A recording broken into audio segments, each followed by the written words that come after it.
突然です。ギスダンです。はらっせんということで始まりましたはらぜんラジオ。この番組は陣内智則の面白い方原田専門家でございます。この番組は日々私が見ちゃったもの、聞いちゃったもの、食べちゃったもの、飲んじゃったものなんかの話をしております。ぜひチャンネル登録と高評価よろしくお願いします。ということで今日はちょっと遅くなりましたが、どうしても言いたいことがあったので配信を待ってたんです。というのも、ジンギスダンのねザコシとコバの後編がやっと TVer で見れまして、それを待ってたんですね。で見まして、いやーやっぱり面白いです。やっぱり面白いというかね、対マン舞台とかね、それこそお笑い世界一決定戦ジュニアっていうイベントをコバとザコシとやってたんで、まあ懐かしい話が出てきたりしておりましたね。あとね、モストデンジャラスコンビってコバがやってたコンビの単独とかもね、もう本当にもうむちゃくちゃです。今考えたらむちゃくちゃですけどもねえ、当時まあ本当に面白かったですね。まあなんて言うんだろうな、こうやりたい放題ね、ミスターやりたい放題という肩書きが当時から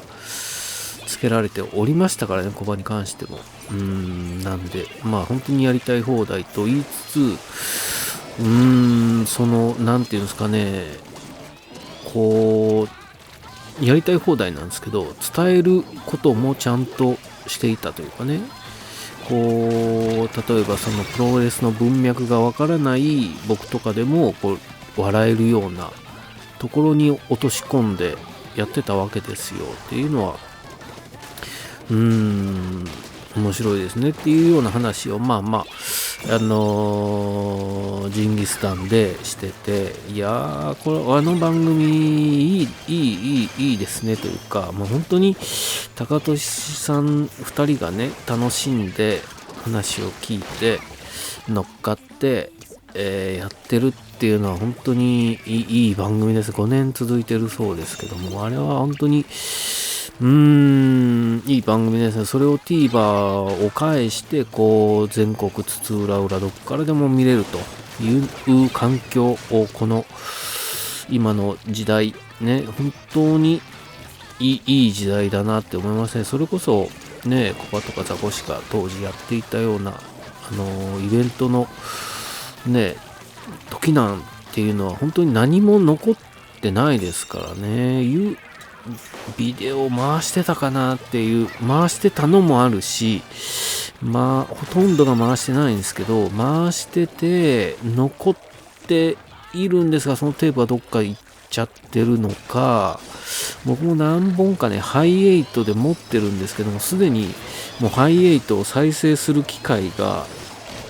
俺持ってたけど捨てちゃったかな。当時は本当ビデオの編集とかもハイエイトと VHS を駆使してね、デッキとかまだ高かったですから、ダビングしてっていうのをやってましたからね。でアフレコとかがめちゃくちゃ大変だったんですよ。でRCA の RCA でしたっけ、赤白黄色の赤白にこう無理やりねラジカセからのアウトプットをつないで、どうやってた、マイクでアフレコするのにね、ラジカセに吹き込んでそれを再生してとかね、マイクでそのまま生でダビングしながらみたいなことをやってましたねっていうのを、だから時代は本当にまだDTV ですね、デジタルビデオパブリッシングDTV ね、デスクトップビデオですか、全く普及していないというか、黎明期でまだまだ導入前だったんで、そんなことしてましたね。あれは2000年代になったらもうあれかな、Mac やったかなみたいな90年代後半ですよ。やってましたね。そうか、99年に2丁目劇場がなくなるんで、97、8年にはそういうことやってたんですね。っていうのを見て思い出したり、あの当時のあれが、そのイベントの映像とかね、残ってないっていうのは、残ってないから、いい思い出だけが、こう、残っているのかもしれませんが、みたいなことはありますね。で、ついでにというかね、それを見てすぐ、この原線ラジオで喋ろうと思ってたんですけども、朝やんね、水道橋博士さんがやってる朝やんで、次のやつでこういうのを見といてほしいみたいな LINE が来まして、すぐに、そのオリジナル版が、ネットフリックスになくて、Amazon プライムにもなくて、リメイク版がネットフリックスにあったんで、ネットフリックスで見てたんですね。そしたら、ギャオでオリジナル版があるってことをお知らせいただいて、じゃあ、とりあえず、リメイク版を見て、オリジナル版を見ようと思ったんですけど、リメイク版がこれ2013年だったかなにリメイクされてて、で、オリジナルが1975年なんで、当然、さっきの話のように、残っていないんですね。残っていないっていうのは、映画のタイトル内容は伏せて言いますが、そういった SNS とかね、ない時代に撮られてて、それを2013年なんで、今から7、8年前ですから、当然、SNS が出だした YouTube、当然あります。けども、今ほど活用はされていませんが、iPhone が登場したのが2010年代ですよね。10年代なんで、スマホが出てきたぐらいで、記録が手軽にできるようになった。時代背景を反映した内容にというか、映画の中でもそういったことが行われるようになっていて、それで見ていて、オリジナル版は僕はさっきちょろっとツイートしましたけど、オリジナル版は見てないんですが、リメイク版のそのなんていうんですかね、ひどさがこうリメイクだからひどいとかじゃなくて、ひどいというのはこう残ってしまっているからね、忘れたいことも映像として残ってしまう今ね。で、忘れたいのにそれをいつまでもこう突きつけられてしまうひどさっていうのは今はあるよな。だから逆にね、逆のパターンになってるんですよね。その楽しい思い出をいつまでもこう映像で振り返れるっていうのは非常にいいことなんです。その逆もあるよな。逆にこう残っていないと、あの頃のいい思い出残ってないけども、いい思い出だけは残っていると。ひどいことは忘れてますよ。当時こう虐げられてたとか、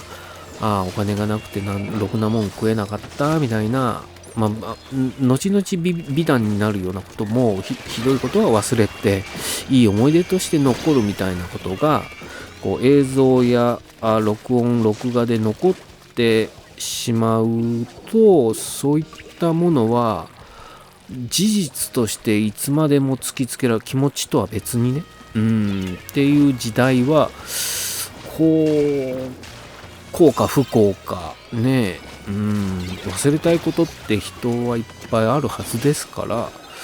ね、楽しい思い出だけでねこうやっていく方がいいんじゃないのかなとか思いながら、その映画を見てたりしましたが、ジンギスダンではやっぱりそうやってね、こう楽しい思い出だけがこう膨らんでね、話されていたんで、とても楽しげに話しておりましたんで、ぜひね、ジンギスダン見ていただきたいなっていうのと、本当に言えば当時から何にも変わってないですよね、あの二人も。っていうのは何にも変わってないってことはないですけど、こうありましたので、そんなものを見た感想でしたね。本当にいい番組だなって思いますね。あとはね、筋肉マンとかプロレスとか、本当に、筋肉マンですよね。誰もが通ったみたいなのが、やっぱり、みんなが見ていたものっていうのが何かね、こう、あったわけなんですが、今はもう本当に、こう、細分化されすぎちゃってというかね、興味のないものはおすすめに上がってこないと、目にしない、耳にしないのばかりに依存しちゃうのはちょっと怖いなっていうね、思いますね。本当に。だから、あえてテレビが取り上げるとかね、そういう風に広がっていくことも、とはいえテレビがねっていうのはあるんですけどね、とは思いながら見ておりましたっていうのを、僕はこう広げたいんですけど、いかんせんなかなかね、広がっていかないのは辛いですが、と思いながら見ておりましたと。ですかね。はい。なところですわ。ぜひ、ジンギスなんで本当に面白かったんで、YouTube にもね、予告編というか、総集編みたいなのが上がってますんで、ぜひ見れる環境の方で見てね、いただければなと思いました。はい。チャンネル登録と高評価よろしくお願いします。ありがとうございました。